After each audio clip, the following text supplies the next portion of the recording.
जय शिवराय मित्रांनो. आज आहे 11 ऑक्टोबर आणि आपण पुढील अंदाज पाहणार आहोत.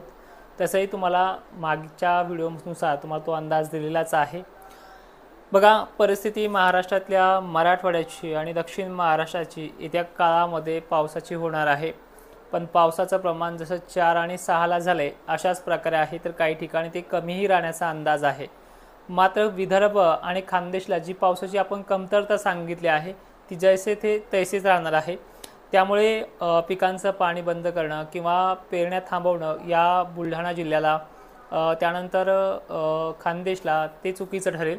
त्यामुळे त्यांच्या भागात मी पहिलेही सांगितले, आताही सांगतोय की आता बघा, थोडीफार तर रिक्षा आपल्याला घ्यावीच लागणार आहे. 10-5% भागातल्या पावसामुळे 100% किंवा 90% भागांनी थांबलेलं चुकीचं ठरेल.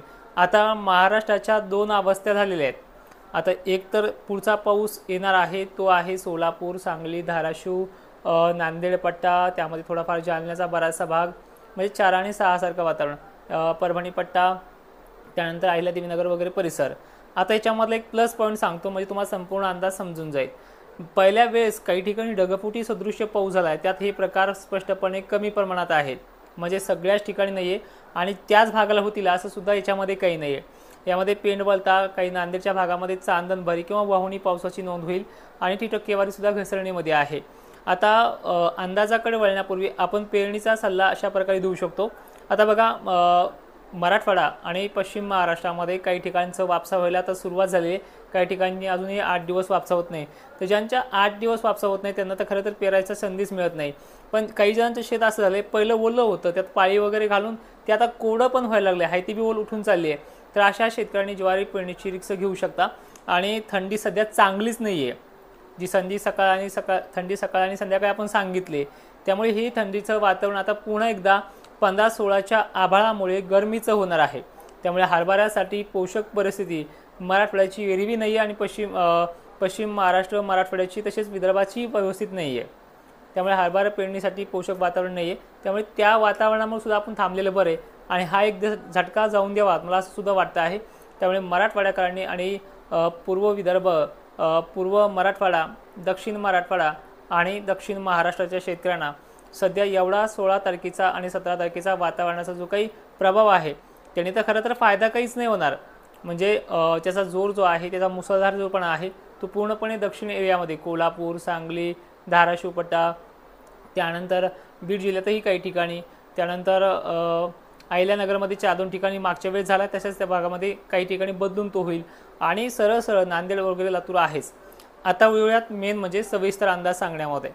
तर बघा, खानदेश जिल्हा, खानदेशचे जळगाव, धुळे, नंदुरबार, शहादा यांना ह्या पावसाचा कुठल्याच प्रकारचा अलर्ट नाही आहे. फक्त इथे स्थानिक वातावरणाचा जसं काही पडला मागच्या वेळेस साखळी वगैरे अशा भागांमध्ये तुरळक ठिकाणी पडेल, पण याचा कांदा रोपांवरती किंवा कुठल्या पेरणीवरती मोठा इफेक्ट नाही आहे. जसं आपण म्हणतोय की अतिवृष्टी होईल वगैरे असं काही नाही आहे.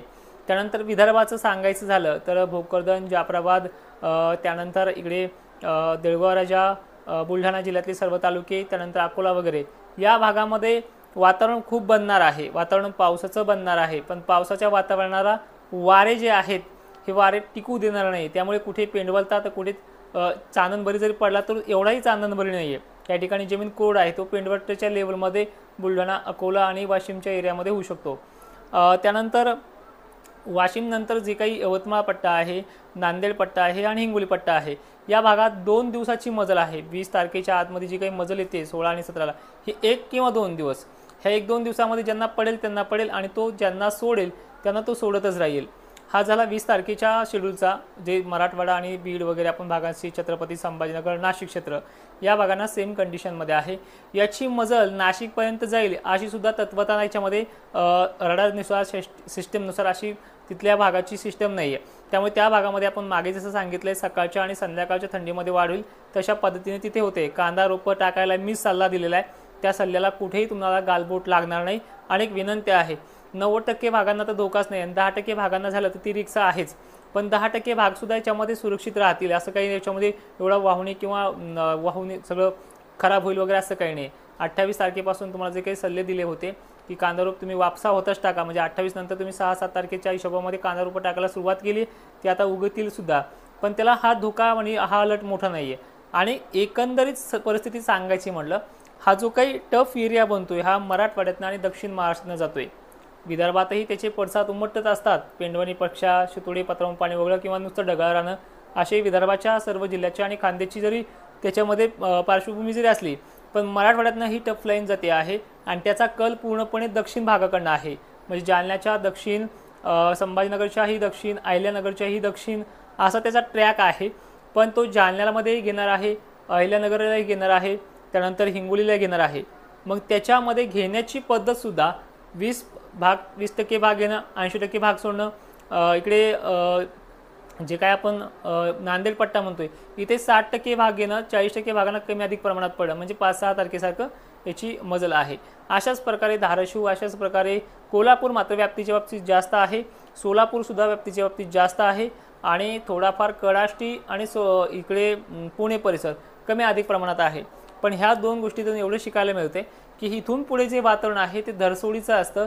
तुम्हाला मी मागेही सांगितलंय, आताही परत सांगतोय की त्या दिवशी सांगितलं तो शब्द माझा कायम आहे की परतीचा मान्सून गेलेला आहे, पण परतीच्या मान्सून नंतर जसे पाऊस बनतात दिवाळीच्या पिरियडमध्ये आणि पुढे सुद्धा नोव्हेंबरमध्ये सुद्धा आहे, त्याचाही रिपोर्ट काढेन। तर अशा प्रकारचे हे पाऊस बनत जाईल। तुम्हाला मी मागेही सांगितले, आताही सांगतोय की 22 ऑक्टोबरपासून पुढे चांगली थंडी पडायला सुरुवात होईल, पण 22 ऑक्टोबरच्या वेळेसच वातावरण पुन्हा सायक्लॉनिक सिस्टमचं आणि चक्रीवादळाचं येते। त्याचा सगळ्यात जास्त प्रभाव तमिळनाडू आणि कर्नाटक असल्यामुळे परत 16 तारखेनंतर 4-5 दिवस विश्रांती कमी अधिक प्रमाणामध्ये घेत तो परत 24-25च्या आसपास वातावरण पुन्हा दक्षिण महाराष्ट्राला परेशान करणार आहे। पण आता इथून पुढे त्या आभाळाकडे पाहून, त्या ढगाकडे पाहून जर आपण पेरणी थांबवली तर असं वातावरण प्रत्येक 15 दिवसाला 20 दिवसाला होते। आणि एक सरळ मी शेती करतोय म्हणून तुम्हाला हा गोष्ट सांगायलाच पाहिजे की मित्रांनो, हवामान अंदाज आणि हवामानाच्या सिस्टमवरती जर आपण भरोशावर जर बसलो तर आपली पेरणी होणारच नाही आहे। ठीक आहे, कारण की प्रत्येक गावखेड्याला आणि प्रत्येक शेतकऱ्याला फोन लावून सांगणं, प्रत्येक शेतकऱ्याला त्याच्या गावचा अंदाज चेक करून सांगणं, यामध्ये अख्खा दिवस जाईल आणि ही सगळी सिस्टम सांगेपर्यंत तुमच्या पेरण्याही आटोपतील। त्यामुळे मग याच्यामधनं काय बोध घ्यायचा आणि याच्यामधनं आपण काय निर्णय घ्यायचा, तो निर्णय तुम्हाला सांगतोय की विदर्भातल्या सर्व शेतकऱ्यांनी पेरण्या केल्या तरी हरकत नाही आहे। याच्यामध्ये हे विदर्भाच्या आणि खान्देशच्या शेतकऱ्यांना सल्ला असेल। मग आता मराठवाड्यातल्या आणि हिंगोली असेल, वाशिम असेल, यवतमाळ असेल, इकडे छत्रपती संभाजीनगर असेल, नाशिक असेल, तुम्हीही ज्वारीच्या पेरण्या केल्या तरी काहीही हरकत नाही। 1-2 एकरमध्ये नुकसान झालं ती वेगळी गोष्ट असेल, पण ह्याची सिस्टम 20%च्याही आतमध्ये येऊ शकते, कारण की वाऱ्याचा जोर जास्त आहे। दक्षिण सोलापूर, लातूर वगैरे परिसराने थोडं थांबलं तर चालेल 16 तारखेपर्यंत, नंतरच्या अंदाजामध्ये तुम्हाला सगळी माहिती देण्यात येईल। पण एक फक्त सोलापूर, धाराशिव आणि जे काही परिसर दक्षिण महाराष्ट्राकडे येते, कारण की तेलंगणा आणि कर्नाटकमध्ये मान्सून अजूनही आहे, त्यामुळे त्या भागाचे इफेक्ट तुमच्या तालुक्यांना, तुमच्या जिल्ह्यांना पडतात बाउंड्री लगतच्या। त्यामुळे कोल्हापूरसह सोलापूरने 1-2 दिवस अजूनही थांबलं तर चालेल। जय शिवराय, धन्यवाद।